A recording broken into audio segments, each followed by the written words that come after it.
Bertrand Mario, bonjour Bertrand Mario, avocat à la Cour. Aujourd'hui, une question sur l'arrêté grand-ducal d'approbation d'une fondation. Donc l'arrêté grand-ducal d'approbation d'une fondation. L'arrêté grand-ducal d'approbation d'une fondation est d'une importance particulière en matière de droit des fondations. C'est notamment dans l'arrêté grand-ducal que les mesures d'application seront prises suite à la réception du testament du fondateur par le ministre de la Justice, si la fondation est créée par testament.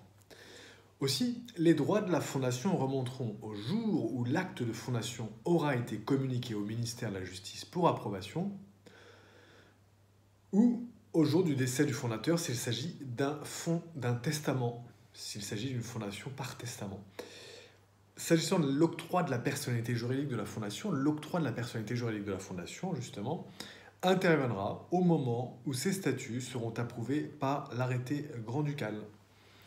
Et nous évoquerons bientôt à la suite la question des statuts de la fondation. À bientôt, Bertrand Mario, avocat à la Cour. Et pour aller plus loin, articles 29 et 30, alinéa 1 de la loi du 21 avril 1928 sur les associations et les fondations sans but lucratif. Que dit l'article 29 ? L'article 29 de la loi du 21 avril 1928 dispose: l'arrêté grand-ducal d'approbation prescrira les mesures d'application. Alinéa 1. Alinéa 2, article 29. Sauf la volonté contraire du fondateur, les droits de la fondation remonteront au jour où l'acte de fondation aura été communiqué au ministre de la Justice et respectivement au jour du décès du fondateur s'il s'agit d'un testament. Article 29 alinéa 2, fin.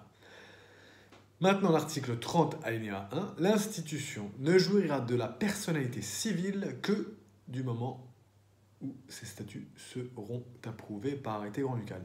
Donc voilà.